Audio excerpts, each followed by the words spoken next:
Olá pessoal, e hoje nós vamos começar uma série de vídeos sobre análise combinatória.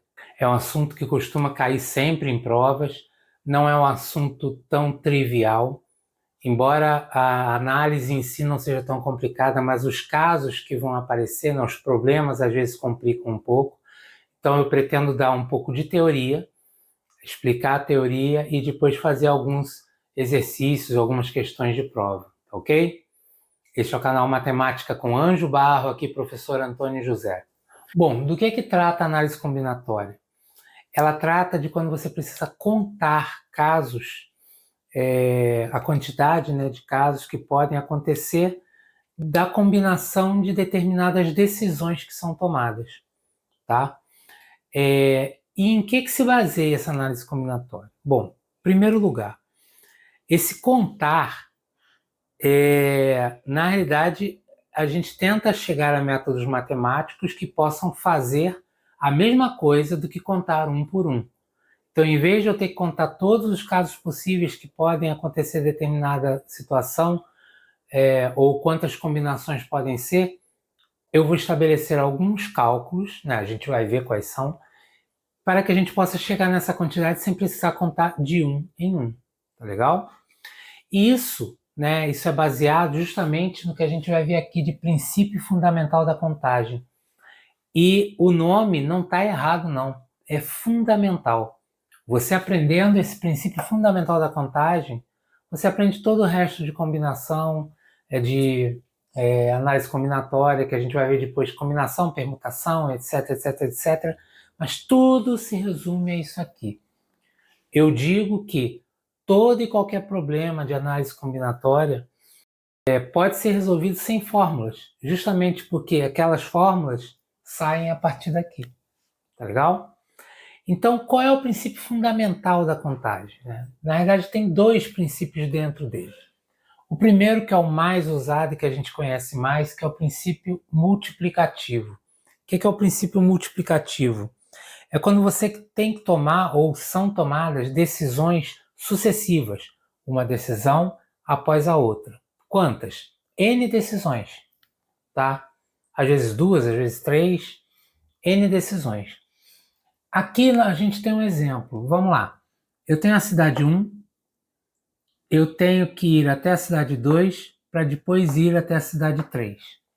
Só que da cidade 1 até a cidade 2, eu tenho que escolher um transporte terrestre. Eu posso ir de metrô, de trem, de ônibus ou de táxi. Já aqui de 2 para 3, eu preciso escolher um transporte marítimo. Um catamarã, ou uma catamarã, ou uma barca. Para quem não conhece catamarã, vou colocar uma foto aqui, é esse tipo de embarcação, tá legal? Então vamos lá, eu tenho que escolher um transporte terrestre dentre essas quatro opções, e um transporte marítimo. Então, para cada opção que eu pudesse escolher de transporte terrestre, eu teria duas opções de transporte marítimo. Então, se eu decidir de metrô, eu posso escolher de catamarã ou de barca. Aí eu escolhi de trem, pode ser catamarã e barca. Ônibus, catamarã ou barca, táxi, catamarã ou barca. Então, na realidade, de quantas formas diferentes eu posso ir da cidade 1 até a cidade 3, passando pela cidade 2? Eu terei 4 vezes 2, porque eu vou ter duas opções para esse, duas para esse, duas para esse, duas para esse. Então, é 4 vezes 2. Então, nesse caso, então eu preciso escolher um transporte terrestre e isso aqui é muito importante, embora não seja assim tão cravado, porque a gente tem que tomar cuidado que às vezes quando a gente usa na língua portuguesa, a gente pode usar o E quando não era para usar E. Mas, de certa forma, eu preciso escolher um transporte terrestre e um transporte marítimo. Eu preciso fazer duas escolhas sucessivas. Nesse caso, eu multiplico a quantidade de opções de cada um. Então, aqui nesse caso, eu teria 4 opções vezes duas opções, que dá 8 possibilidades que eu tenho de chegar até lá. Vejam que eu criei aqui já uma forma de eu poder, multiplicando essas opções, quando eu tenho esse caso, não precisar contar de um em um. eu tenho que esse, esse com esse, 2, esse com esse, 3, esse com esse, 4. Não, eu cheguei ao 8, tá? O segundo princípio é o princípio aditivo, que aí é quando eu tomo uma decisão entre as opções de N conjuntos. Ou seja, eu não vou tomar duas decisões em sequência. Eu preciso tomar uma decisão de um grupo que é formado por elementos de 2 ou 3 ou 4 conjuntos de opções. Então seria esse caso aqui, vejam que é bem diferente. Eu tenho que ir da cidade A até a cidade B, e aí eu posso escolher qualquer opção. Eu não preciso escolher uma opção e outra, porque seriam duas decisões. Não, é uma decisão só.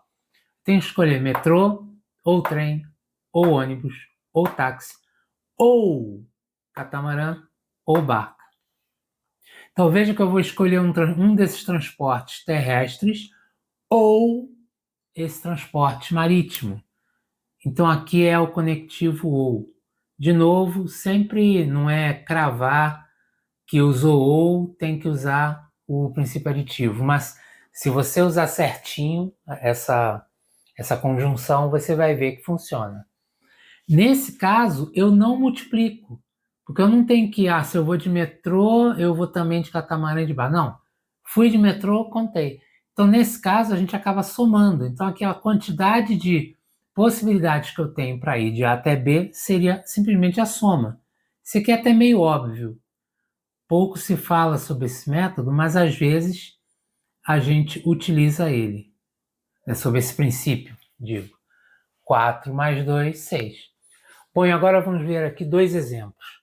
Esse primeiro tem que criar códigos, de forma que aqui sempre será uma letra, aqui sempre será um número, um algarismo, e aqui sempre será um número também, um algarismo.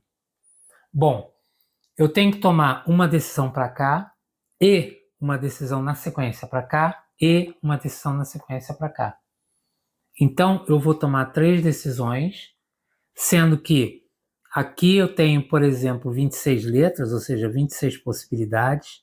Para cada uma das 26 possibilidades, eu teria a possibilidade de 10 algarismos aqui, né, de 0 a 9, e aqui também 10 de 0 a 9. Então, como é que eu faço para saber a quantidade de códigos possíveis que eu teria aqui? Eu simplesmente multiplico. Porque para cada uma das 26 letras eu teria 10 opções de número, e para cada opção de letra mais algum número, eu teria 10 opções de outro número aqui. Então seria só multiplicar, enfim, que daria 2.600. Fazer a conta aqui não é nem o mais importante. Agora vamos supor que eu aqui pudesse colocar a letra, aliás, tem que colocar a letra, aqui um número, e aqui um número ou letra. Perfeito? Aqui quantas opções eu tenho? 26. E para cada uma delas eu teria que escolher um algarismo, né, um número, 10. E aqui, como eu posso escolher tanto um número como uma letra, eu não tenho mais só 10 ou só 26. Eu tenho, na realidade, 10 mais 26 opções. O total de opções aqui agora se somou, justamente porque eu posso usar um ou outro. Então eu tenho que escolher uma letra e um número e uma letra ou número. Entendeu? É como se isso aqui tivesse entre parênteses, né? Então aqui agora sim eu posso multiplicar, porque aqui é E, mas aqui eu estou apenas somando. Então, isso aqui vai dar 26, não vou fazer a conta, vezes 10, vezes 36. Beleza? Vamos agora para esse exemplo aqui. Eu tenho 3 cores de bermuda, azul, branco e preta.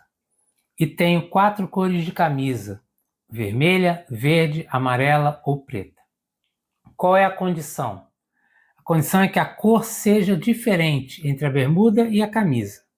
Como é que eu vou fazer isso? Bom, a gente vê que tem uma possibilidade aqui deles serem iguais. Delas serem iguais, bermuda e camisa. Só uma possibilidade, as outras não. Então eu vou fazer de duas formas, tá? Primeira forma. Para o caso azul, eu tenho 4 opções e para o caso branco eu também tenho 4 opções. Então, para 2 dessas opções, eu tenho 4 possibilidades de camisa. 2 bermudas, eu posso combinar com 4 camisas do jeito que for. E também tenho mais uma possibilidade, então eu somo, né? Ou eu poderia usar uma bermuda preta, só que nesse caso com apenas 3 opções. Vejam que eu usei também o princípio multiplicativo e o princípio aditivo. Eu posso escolher dentre essas 2 bermudas e 4 camisas, ou também eu posso escolher a bermuda preta e essas 3 opções de camisa. Isso aqui vai dar 2 vezes 4, 8, mais 3, 11. 11 possibilidades. Qual é a outra forma? Aqui eu fiz usando a forma aditiva, né? Eu fui somando 2 casos aqui, calculei os casos individualmente e depois eu somei, tá? Aqui agora eu vou usar justamente a opção complementar. Qual é essa opção complementar? Eu posso simplesmente esquecer que eu tenho essa proibição, então eu teria 3 opções vezes 4 opções e vou descontar aquela que não pode acontecer. No caso, quais são as opções, nesse caso é qual é, né? Que não podem acontecer. É o preto, uma opção só, com o preto. Então isso aqui vai dar 12 menos 1, 11. Tem muitas vezes que é mais fácil calcular o todo e descontar o caso indesejável para a gente chegar no caso desejável. Entenderam?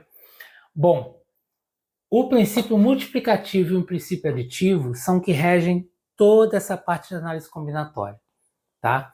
No próximo vídeo eu vou falar justamente dos casos assim que acabam chegando em fórmula, mas de novo, é importante conhecer a fórmula, porque numa prova é importante ela estar ali na mão para você usar.